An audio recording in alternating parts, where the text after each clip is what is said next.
ചിത്രപതംഗം. ഒരു ചലച്ചിത്രത്തിൻ്റെ ഭാഷ നിശ്ചയിക്കുന്നത് അതിൻ്റെ സംവിധായകനാണ്. ദൃശ്യഭാഷയ്ക്ക് മനസ്സിൻ്റെ ഉള്ളിലേക്ക് ആഴ്ന്നിറങ്ങി രൂപപ്പെടുത്തിയെടുക്കാൻ കഴിയുന്നതെന്തോ അതാണ് ആ ചലച്ചിത്രത്തിൻ്റെ ആകെത്തുക. പ്രിയ ശ്രോതാക്കളെ, ഇന്ന് ചിത്രപതംഗത്തിലെ അതിഥി പ്രിയപ്പെട്ട സംവിധായകൻ ദിൻജിത്ത് അയ്യത്താൻ. അദ്ദേഹം പങ്കെടുക്കുന്ന പരിപാടിയുടെ ആദ്യ ഭാഗം ഇപ്പോൾ കേൾക്കാം.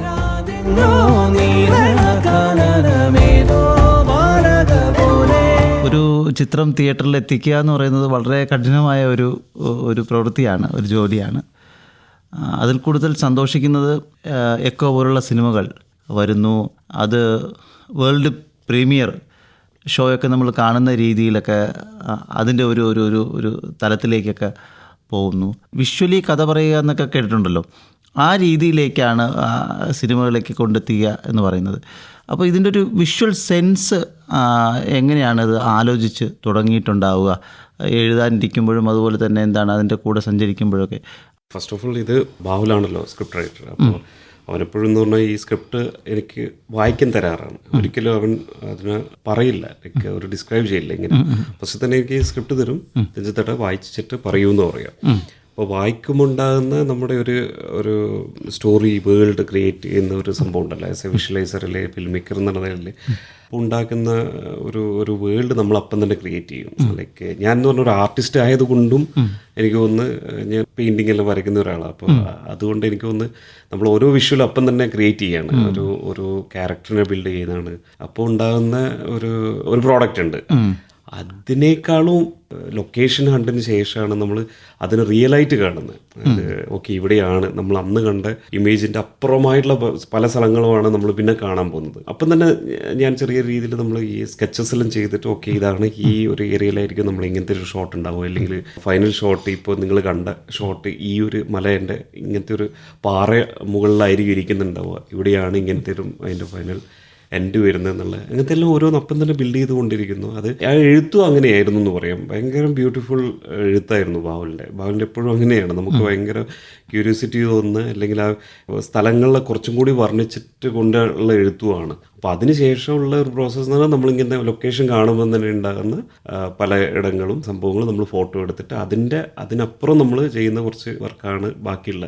അതിൻ്റെ എൻഡ് റിസൾട്ട് എന്ന് പറഞ്ഞാൽ ഞാൻ പല ഇൻ്റർവ്യൂവിലും പറഞ്ഞിട്ടുണ്ട്, നമ്മൾ കറക്റ്റ് അന്ന് നമ്മൾ ഇതിൻ്റെ സ്ക്രിപ്റ്റ് വൈസ് ഇത് ഒരു ഡ്രൈ പ്ലേസിൽ ഷൂട്ട് ചെയ്യുക എന്നുള്ളത് അങ്ങനെയായിരുന്നു അതിൻ്റെ ഒരു ടോട്ടൽ ഒരു ഡിസൈൻ. ആക്ച്വലി ജിയോഗ്രഫിക്കൽ രീതി, ഡ്രൈ ഏരിയ, വീടും ഡ്രൈ പ്ലേസും, നല്ല വെയിലുണ്ട്, ഫുള്ള് മരങ്ങളും എല്ലാം മെയ് മാസത്തിൽ കരിഞ്ഞു പോയിട്ടുള്ള സ്ഥലങ്ങൾ എന്ന് പറയാം. ഭയങ്കര യെല്ലോയിഷ് ലീവ്സും കാര്യങ്ങളും കഥയും അങ്ങനെ തന്നെ ആ രീതിയിൽ.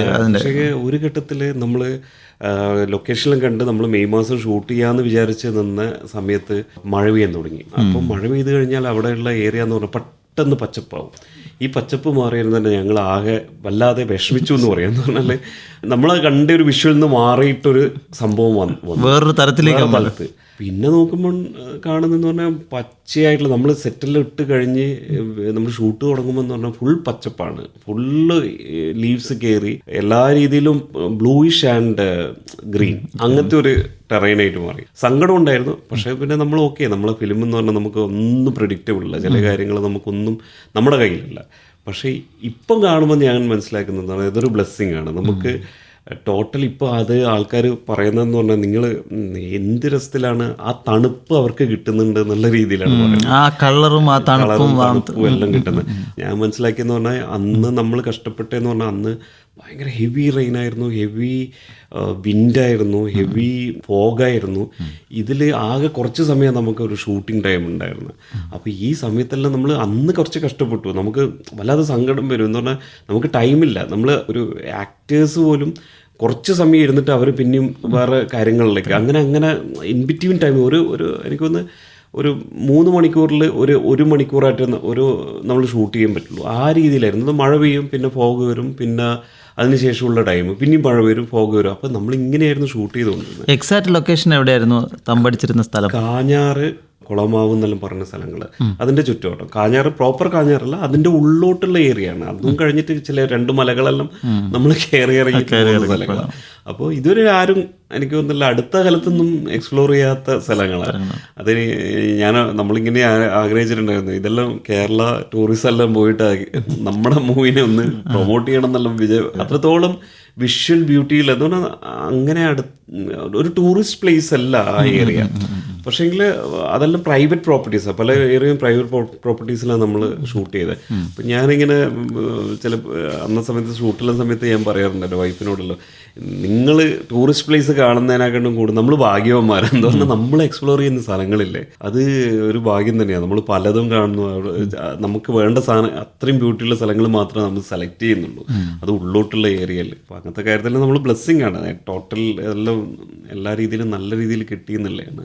ഈ കക്ഷി അമ്മിണിപ്പിള്ള ചെയ്യുമ്പോഴേ മനസ്സിലുള്ളൊരു ധാരണ എന്താണ്? നമ്മളിപ്പോൾ ഇങ്ങനെ ഈ എക്കോ എന്ന് പറയുന്ന പടം അല്ലെങ്കിൽ എന്താണ് നമ്മുടെ ഈ കിഷ്കിന്ധാകാന്ഡം പോലുള്ള ചിത്രം അതൊക്കെ മനസ്സിലൊക്കെ ഉണ്ടായിരുന്നു. അത് അങ്ങനെയുള്ള പടങ്ങളൊക്കെ ചെയ്യാൻ പറ്റുന്നു, അങ്ങനെ എനിക്ക് ഇന്ന ജോണേഴ്സാണ് ചെയ്യാൻ പറ്റുന്നത് എന്നൊക്കെ ഒരു തോട്ടൊക്കെ ഉണ്ടാവുമല്ലോ. ഇല്ല, അങ്ങനെ ഈ പർട്ടിക്കുലർ ജോണറിൽ ഞാൻ സ്റ്റിക്ക് ഓൺ ചെയ്തില്ല. എനിക്ക് എല്ലാ ജോണറും ഇഷ്ടമാണ്. ഞാൻ എൻജോയ് ചെയ്യുന്ന ഇപ്പോൾ കക്ഷി അമ്മിണിപ്പിള്ളേൻ്റെ സമയത്ത് അത് എൻ്റെ ഒരു ഫ്രണ്ടിൻ്റെ ലൈഫിൽ വന്ന ത്രെഡാണ്. ഇങ്ങനെ അങ്ങനെയുള്ള ഒരു സംഭവത്തിൽ നിന്നാണ് കക്ഷി അമ്മിണിപ്പിള്ള നമ്മൾ അവിടെ വേറെ രീതിയിൽ കാണിച്ചു എന്നുള്ളതാണ്, ട്രീറ്റ് ചെയ്തെന്നുള്ളത്. അപ്പോൾ അങ്ങനെയുള്ള ചെറിയ ത്രെഡാണ് നമുക്ക് ചില നേരത്ത് നമ്മൾ അതൊരു ടോട്ടൽ ഒരു കഥയായിട്ട് രൂപപ്പെടുന്നത്. അതേപോലെ തന്നെ ഇപ്പോൾ ബാഹുൽ, അതിനുശേഷം ബാഹുൽ എൻ്റെ ഒരു ചെറിയ ത്രെഡാണ് കിഷ്കിന്ധാകാന്ഡത്തിൽ. ഒരു അച്ഛൻ ഇങ്ങനെ ഒരു മറന്നുപോയി കഴിഞ്ഞാൽ എന്തായിരിക്കും സംഭവിച്ചിട്ടുണ്ടാവുക എന്നുള്ളത് അങ്ങനെ ചെറിയ ഒരു പിക്ചർ എന്നായിരിക്കും നമ്മൾ ഒരു കഥ ഡെവലപ്പ് ചെയ്യുന്നത്. അതേപോലെ ഇതിലും ഐക്കോലും ആ ഒരു വേർഡിലാണ് തുടങ്ങിയത്. നമ്മളിപ്പോൾ എല്ലാവരും പറയുന്ന പ്രൊട്ടക്ഷൻ ആൻഡ് റെസ്ട്രിക്ഷൻ എന്നുള്ള ആ വേർഡിലാണ് അവന് ആ ഒരു ത്രെഡ് ടോട്ടൽ ഡെവലപ്പ് ചെയ്യാൻ പറ്റിയത്. അപ്പോൾ ഞാനങ്ങനെ പ്രോപ്പർ ഒരു ജോണറിൽ സ്റ്റിക്ക് ഓണല്ല, എന്നെ എന്ത് എക്സൈറ്റഡ് ആക്കുന്ന. ഇപ്പം നമ്മൾ ഒരു വായിക്കുമ്പോൾ തന്നെ ഒരു സീനിൽ തന്നെ നമ്മൾ ഭയങ്കര എക്സൈറ്റഡ് ആവും. സ്റ്റാർട്ടിങ് ഒരു 2-3 സീൻ തന്നെ നമ്മൾ ആ ഒരു വേൾഡിലേക്ക് ഇറങ്ങും. അങ്ങനെ ഇറങ്ങിയിട്ട് പിന്നെ തിരിച്ചു വരാൻ നമുക്ക് തോന്നില്ല. നമ്മൾ അത് വായിക്കുന്നവരെ നമ്മൾ വേറെ ഒന്നും നമ്മൾ കേൾക്കില്ല, നമ്മൾ ആ ലോകത്തായിരിക്കും. നമ്മൾ ശരിക്കും ഒരു വിഷ്വൽ വേൾഡിൽ നമ്മളിങ്ങനെ സ്റ്റോറി വേൾഡിൽ നമ്മളിങ്ങനെ സഞ്ചരിച്ചുകൊണ്ടിരിക്കും. അപ്പോൾ അങ്ങനെയുള്ള സാധനത്തിൽ നമ്മൾ എവിടെയും ഒരു ഡീവിയേഷൻ ഇല്ലാതെ പോയിട്ടുണ്ടെങ്കിൽ 100% നമുക്ക് ആ പടം മീൻസ് അത് ഒരു നല്ലൊരു സ്ക്രിപ്റ്റ് ആയിരിക്കും. നമ്മൾ പിന്നെ അത് ഓർത്തിരിക്കും. ഞാനെപ്പോഴും ഒരു സ്ക്രിപ്റ്റ് വായിച്ചു കഴിഞ്ഞിട്ട് അതൊരു 2 ആഴ്ചയിൽ എന്നെ ഹോണ്ട് ചെയ്യുന്നുണ്ടോ എന്ന് ഞാൻ നോക്കാറുണ്ട്. അത് വിട്ടുപോകുന്നുണ്ടോ നോക്കാറുണ്ട്. അത് പിന്നെയും നമ്മളിങ്ങനെ റീകളക്ട് ചെയ്തോണ്ട് മോനെ ഇത് നല്ലൊരു സാധനം നമുക്കിങ്ങനെ തോന്നും, അത് ചെയ്യണം അല്ലെങ്കിൽ അതിൻ്റെ ഓരോ സീനും നമ്മളിങ്ങനെ കൂടുതൽ എക്സൈറ്റ്മെന്റ് ഉണ്ടാക്കും. അങ്ങനെയുള്ള സാധനങ്ങൾ നമുക്ക് ഒരിക്കലും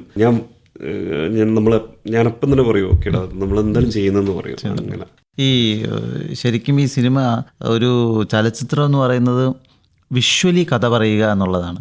നമ്മൾ സാധാരണ ചലച്ചിത്രം നമ്മൾ നോക്കിയാൽ ഇപ്പോൾ നമ്മൾ വരുന്നതല്ല, ഒരു കഥയ്ക്ക് വേണ്ടിയിട്ട് നമ്മൾ വിഷ്വൽ ഉണ്ടാക്കുക ചെയ്യുക എപ്പോഴും.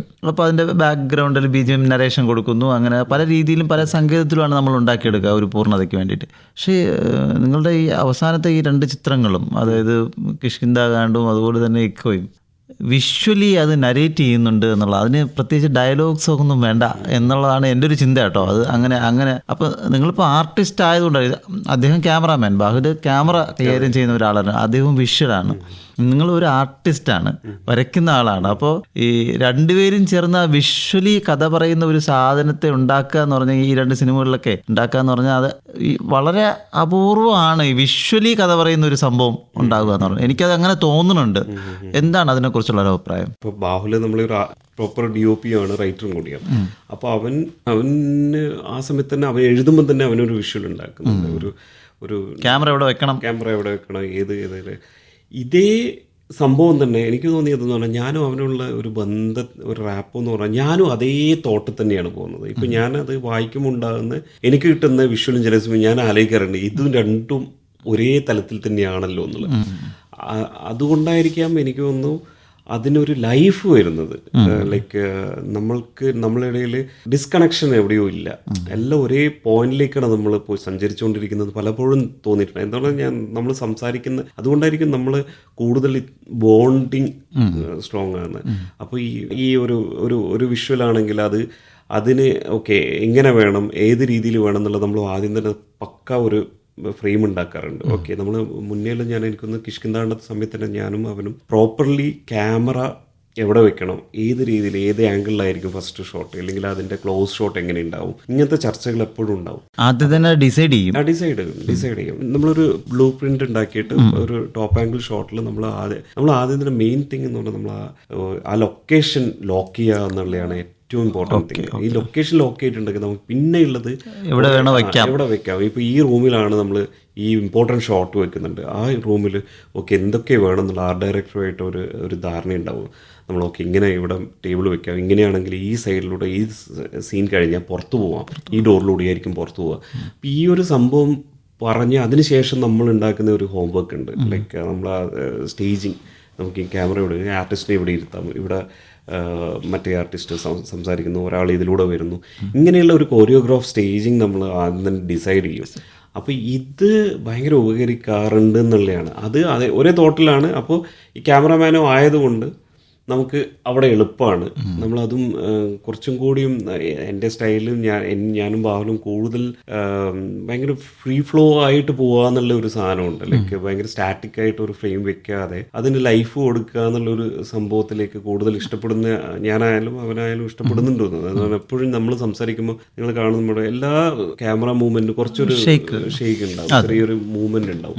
ആ മൂവ്മെൻറ്റ് എനിക്കൊന്ന് അതൊരു പ്രേക്ഷകന് അതൊരു ലൈഫ് മീൻസ് അതൊരു അയാളുടെ ജീവൻ ഉണ്ടാക്കുന്നു എന്നുള്ള ഒരു തോന്നൽ എനിക്കിപ്പോഴും ഉണ്ടായിരുന്നു. ഞാൻ അങ്ങനെയുള്ള ഹാൻഡ് ഹെൽഡ് മൂവ്മെൻ്റ് ഉള്ള ഇഷ്ടപ്പെടുന്ന ഒരു ഡയറക്ടറാണ്. എനിക്ക് ഭയങ്കര ഇഷ്ടമാണ് അങ്ങനെ ചെയ്യുന്നത്. ഭയങ്കര സ്റ്റാറ്റിക് ആയിട്ട് ഒരു സ്ഥലത്ത് പ്ലേസ് ചെയ്തിട്ട് ഈ ഒരു ഫ്രെയിമിൻ്റെ ഉള്ളിലാണ് നിങ്ങൾ സഞ്ചരിക്കേണ്ടതെന്ന് പറയാതെ നിങ്ങൾ ആക്ടറിൻ്റെ ഇമോഷൻ എവിടെയൊക്കെ നിങ്ങൾക്ക് എങ്ങനെയെല്ലാം കൊറിയോഗ്രാഫ് ചെയ്യാം, പക്ഷേ ഇതെല്ലാം ഈ ഒരു പ്ലേസിൻ്റെ ഉള്ളിൽ നിങ്ങൾക്ക് ഇത്രത്തോളം ദൂരത്തോളം പോകാം. നമ്മൾ ഫ്രീ ആയിട്ട് ചെയ്യൂ, നമുക്ക് ഇത് ഫുൾ റൂമുണ്ട്, ഫ്രീ ആയിട്ട് ചെയ്യൂ, നമ്മൾ ക്യാമറ നിങ്ങളോട് ഒപ്പം തന്നെ ഉണ്ടാവും എന്നുള്ള രീതിയിൽ അങ്ങനെ കുറേ അതെല്ലാം ഞാനും ഇഷ്ടപ്പെടുന്നതാണ്. എനിക്ക് അങ്ങനെ ഇഷ്ടമുള്ള ഡയറക്ടറാണ്. അപ്പോൾ അതെല്ലാം കൊണ്ടായിരിക്കാം അതൊരു ഭയങ്കര ഒരു വിഷ്വൽ ഒരു എന്താ പറയുക ഒരു ലൈഫ് അതിന് ഓരോ സീനിനും വരുന്നത്. കണ്ടിറങ്ങുന്ന ഓരോ ആൾക്കാരും ഈ പറയുന്നത് പറഞ്ഞാൽ ആ വിഷ്വലിനെ കുറിച്ചിട്ടാണ് പറയുന്നത്. അതായത് ഒരു സിനിമ ചെയ്യുമ്പോൾ കഥ വളരെ മോശമായിരുന്നു, പക്ഷെ ക്യാമറ അടിപൊളിയായിരുന്നു പറഞ്ഞിട്ടിറങ്ങും. അതേപോലെ തന്നെ സിനിമയിലൊന്നുമില്ല, പക്ഷേ എഡിറ്റിംഗ് ഭയങ്കര എഡിറ്റിംഗ് എന്താണെന്നോ ക്യാമറ എന്താണെന്നോ ഈ പറയുന്ന ആളിനറിയില്ല, പക്ഷെ കണ്ട അവർക്ക് തോന്നും, ഒരു പ്രേക്ഷകന് തോന്നും അത് കൊള്ളായിരുന്നു. അപ്പോൾ പറയും നന്നായി ഡയറക്ഷൻ ചെയ്തിട്ടുണ്ട്, നന്നായി രസകരമായിട്ട്. അത് മോശം സ്ക്രിപ്റ്റായിരുന്നു, പക്ഷെ അതെന്താണ് ഭയങ്കര രസകരമായിട്ട് ചെയ്തിട്ടുണ്ട്. ഇങ്ങനെയൊക്കെ നമുക്ക് ഒരു ഫീഡ്ബാക്ക് കിട്ടില്ല. ശരിക്കും ഇതിൽ ഞാൻ മനസ്സിലാക്കുന്നത് എന്ന് പറഞ്ഞു കഴിഞ്ഞാൽ അത് how to make a film, ഒരു ഫിലിം എങ്ങനെ ചെയ്യുന്നു എന്നതിലാണ്. ഇപ്പോൾ പണ്ട് അങ്ങനെ ആണോ എന്ന് എനിക്കറിയില്ല, എന്നാലും ഒരു മേക്കിംഗ് വരുമ്പോൾ എന്താണ് അത് ടോട്ടാലിറ്റി ഓഫ് ഫിലിം എന്ന് പറയുന്നത് ഭയങ്കര ഗംഭീരമായിരിക്കും. അതൊരു സംവിധായകൻ്റെ കഴിവാണ്. സേഫായിട്ട് ലാൻഡ് ചെയ്യുക എന്ന് പറയുന്നത്. നമ്മൾ ഈ 3 ആക്ട് സ്ട്രക്ചർ എന്നൊക്കെ പറയുന്നത് പോലെ സേഫ് ആൾക്കാരെ അതേപോലെ മുൾമുനയിൽ നിന്ന് കൊണ്ടുവന്ന് കറക്റ്റ് സേഫായിട്ട് ഓരോ സിനിമയും അങ്ങനെ പാക്ക് ചെയ്തിരിക്കുന്ന അതിൻ്റെ ഒരു ഇപ്പം ഞാൻ പറഞ്ഞ ഇതുപോലെ ഹോംവർക്ക് തന്നെയാണ് അതിൻ്റെ ഒരു ബ്ലൂ പ്രിന്റ്. നിങ്ങളിപ്പോൾ പണ്ട് നമ്മൾ സ്റ്റോറി ബോർഡ് എന്നൊക്കെ പറയും. തീർച്ചയായിട്ടും ഇതിന് സ്റ്റോറി ബോർഡൊക്കെ ഉണ്ടായിട്ടുണ്ടോ? അത് ഉണ്ടായിരുന്നില്ല. ഞാൻ കിഷ്കിന്താണ്ടോ അക്ഷയമണിപ്പിള്ളിലെ സ്റ്റോറി ബോർഡ് എപ്പോഴും ചെയ്യുന്നത് ചെറിയ സ്കെച്ചസ് എപ്പോഴും ഉണ്ടാവും. തന്നെ ചെയ്യാണോ? ഞാൻ തന്നെ എനിക്ക് അതാണ് ഞാനൊരു വേറെ ആളെ വെച്ചിട്ടുണ്ടെങ്കിൽ അവരുടെ മൈൻഡിലെ ഒരു ഫ്രെയിമായിരിക്കും അവിടെ ഉണ്ടാവുക. ഞാൻ പലപ്പോഴും ട്രൈ ചെയ്തിട്ടുണ്ട് എന്ന് പറഞ്ഞാൽ ഈ തിരക്കിൽ നമുക്ക് ഒരാളെ വെക്കാന്നുള്ള രീതിയിൽ. പക്ഷേ ഞാൻ അതിന് എക്സ്ട്രാ ടൈമാണ് എനിക്ക് വേണ്ടിയിരുന്നത് എന്ന് പറഞ്ഞാൽ ഞാൻ പറഞ്ഞു കൊടുത്തിട്ട് ഓക്കെ ഇതെല്ലാം ഇങ്ങനെയാണ്, അതിനേക്കാൾ ഞാൻ എന്ത് ചെയ്യുന്നത് റഫായിട്ട് കൂടുതൽ ഡീറ്റെയിലിംഗ് ഒന്നും ഇല്ലാതെ ജസ്റ്റ് ഒരു ഓക്കെ ഇതായിരിക്കും ആംഗിൾ. അപ്പോൾ എന്ന് പറഞ്ഞാൽ കൂടുതലും നമുക്ക് കമ്മ്യൂണിക്കേറ്റ് ചെയ്യാൻ ഈസിയാണ്. പക്ഷെ ഇതിലെനിക്ക് പറ്റിയില്ല. എന്ന് പറഞ്ഞാൽ ഇതെന്ന് പറഞ്ഞാൽ നമ്മൾ എന്താ പറയാ ഒരു യുദ്ധമായിരുന്നു. വളരെ പെട്ടെന്നായിരുന്നു ചെയ്യുന്നത്. യുദ്ധമായിരുന്നു. ഈ ആൾക്കാർ പറയും ഒരു പോസ്റ്റ് പ്രൊഡക്ഷൻ ഏകദേശം ഒരു 6 മുതൽ 7-8 മാസം വരെ വേണമെന്ന് പറയും. പക്ഷേ ഇത് അതിനൊന്നും കിട്ടിയിട്ടുണ്ടാവില്ലല്ലോ. എന്താ ഒന്ന് ഇപ്പം പറഞ്ഞതിൻ്റെ ആൻസർ എന്ന് പറഞ്ഞാൽ നമ്മൾ ഇതെല്ലാം നല്ലതെന്ന് ഇപ്പം പറയുന്നു. എഡിറ്റിംഗ് ആയാലും ഇതിന് ടെക്നീഷ്യൻസ് ഇത്രക്കും ടാലൻറ്റഡ് ഉള്ള ആൾക്കാരാണ് നമ്മൾ ചൂസ് ചെയ്തിരിക്കുന്നത്. ഒന്നെന്ന് പറഞ്ഞാൽ ഓക്കെ, നമ്മൾ സ്റ്റേറ്റ് അവാർഡ് വിന്നർ സൂരജ്, അത് നമ്മുടെ പടത്തിന് തന്നെ കിഷ്കിന്താടത്തിന് തന്നെ കിട്ടിയത്. പിന്നെ നമ്മുടെ Vishnu Govind state award and national award കിട്ടിയ ഒരാളാണ്. അത്രക്കും മൈന്യൂട്ടായിട്ടുള്ള ഡീറ്റെയിലിങ്, അത് ശരിക്കും അതാണ് ഞാൻ പലപ്പോഴും പറയാറുണ്ട്, നല്ല തിയേറ്ററിൽ നിന്ന് മാത്രം കാണാം. എന്തുകൊണ്ടാണ് സൗണ്ട് മൈന്യൂട്ടായിട്ടുള്ള സൗണ്ടെല്ലാം അവർക്ക് മിസ് ചെയ്യുമ്പോൾ ചില തിയേറ്ററിൽ നിന്ന് ചില അത്രയും ഫ്രീക്വൻസി ഇതായിട്ടുള്ള സാധനങ്ങൾ കേൾക്കില്ല. അപ്പോൾ അത് ഇമ്പോർട്ടൻ്റ് ആയിട്ട് വെച്ച ഒരു സംഭവമായിരിക്കും.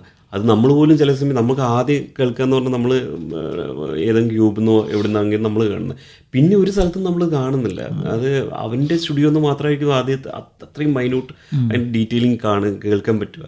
അപ്പോൾ ഇത് കാണാത്ത പക്ഷം എന്ന് പറഞ്ഞാൽ അവർക്ക് ഉണ്ടാകുന്ന ഒരു ഡിസ്റ്റർബൻസ് അല്ലേ, അത് പറഞ്ഞറിയിക്കാൻ പറ്റില്ല. എന്ന് പറഞ്ഞാൽ ഒരു ക്രിയേറ്റർ ചെയ്ത ഒരാൾക്ക് കളറിസ്റ്റ് ആയാലും കളറിങ്, ഇപ്പോൾ ബാഹുലിന് എപ്പോഴും സങ്കടമാണ്. ബാഹുലിന് എന്താ പറഞ്ഞാൽ അവർ മൈന്യൂട്ടായിട്ട് കളർ ഡീറ്റെയിലിംഗ് ആയിരിക്കും DIയിൽ പോയിട്ട് ചെയ്തിട്ടുണ്ട്. അതെല്ലാം ചില സമയം ടോട്ടലി സ്ക്രീനിൽ പ്രൊജക്ഷൻ മോശമായിട്ടുള്ള സംഭവങ്ങളാണ്.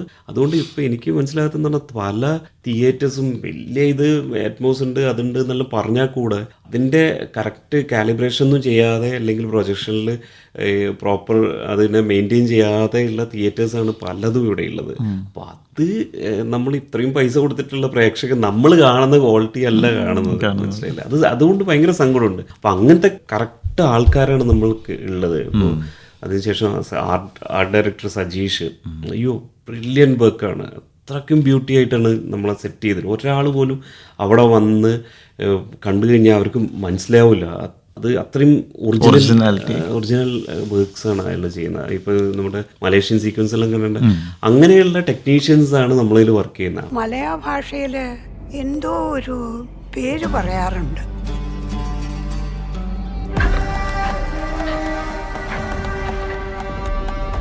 മദ്രാസ് നേവൽ ബേസിൽ ഒരു ടിബറ്റൻ റോട്ട്വൈലർ ഉണ്ടായിരുന്നു.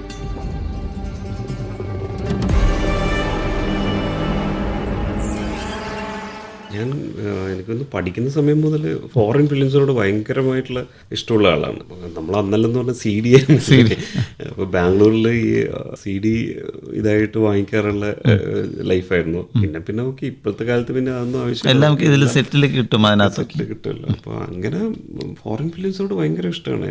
എല്ലാ ലൈക്ക് കൊറിയൻ ആയാലോ അല്ലെങ്കിൽ സ്പാനിഷ് മൂവീസ് ആയാലോ ഓസ്ട്രേലിയൻ മൂവീസ്, അങ്ങനെ ഓസ്ട്രേലിയയിലും ഭയങ്കര മൈന്യൂട്ടായിട്ട് നല്ല മൂവീസ് അതെല്ലാം പക്ഷെ കിട്ടുന്നില്ല. ചിലത് മാത്രമേ ഞങ്ങൾ സെർച്ച് ചെയ്തിട്ട് കാണുന്നത് കൊണ്ട് അതിൻ്റെ ഒരു ഫ്ലേവറിൽ നമുക്ക് അതാണ് ഞാൻ പഴയ ഇതിൽ നമ്മൾ ഇപ്പോഴത്തെ പോസ്റ്റ് കോവിഡിന് ശേഷം നമ്മുടെ ഈ പ്രേക്ഷകർ അത്രക്ക് മൂവീസ് കണ്ടിരിക്കുന്നു.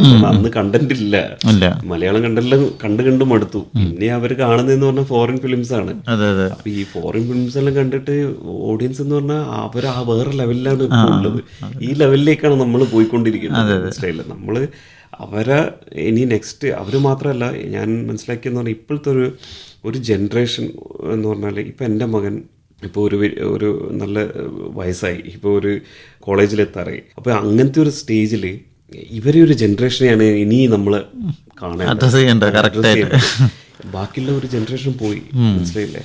അവർ പോയത് കൊണ്ട് ഇനി ഇവരെ നമ്മൾ എങ്ങനെ പ്ലീസ് ചെയ്യാൻ പറ്റും? നമ്മളെ പടം കണ്ടിട്ട് എനിക്ക് ടെൻഷനാണ് സാർ. കറക്റ്റായിട്ട് ഇപ്പം എൻ്റെ മോൻ എൻ്റെ രണ്ടാമത്തെ ഭയങ്കര ക്രിട്ടിക്കാണ് കേട്ടോ. ഇപ്പോൾ കിഷ്കിന്ത കണ്ട വേണ്ടിയിട്ട് ഭയങ്കര ഇഷ്ടമായി. പല മൂവീസ് കണ്ടാലും അവൻ ഓരോന്നും പറഞ്ഞുകൊണ്ടിരിക്കും, ഇതിൽ ഇത് CG ആണ് ഡേഡി, ഇത് കറക്റ്റ് പിടിക്കേ. ഇപ്പോഴത്തെ പടവും കണ്ടിട്ട് അവൻ ഒന്നും പറഞ്ഞിട്ടില്ല, അവൻ ഭയങ്കര ഇഷ്ടപ്പെട്ടിരിക്കുന്നു. അപ്പം ഞാൻ മനസ്സിലാക്കി ഓക്കെ, നമ്മളെന്തോ നല്ലതാണ് ചെയ്യുന്നത്. ഇനിയത്തെ ഒരു പടവും അതാണ്, നമുക്ക് പേടിയാണ് സത്യം. നെക്സ്റ്റ് ഒരു പടവും ഇതേ ലെവലിൽ തന്നെ പിടിക്കണം എന്നുള്ള ഒരു ആഗ്രഹമുണ്ട്.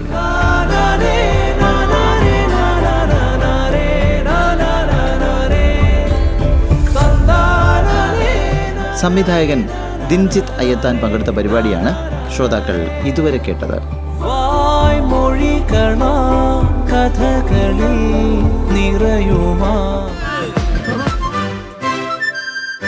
നിർവഹണം NS ജയമോഹൻ, സഹായം സയ്യദ് അൻവർ. ചിത്രപതംഗം അവതരണം ആകാശവാണി കൊച്ചി നിലയം.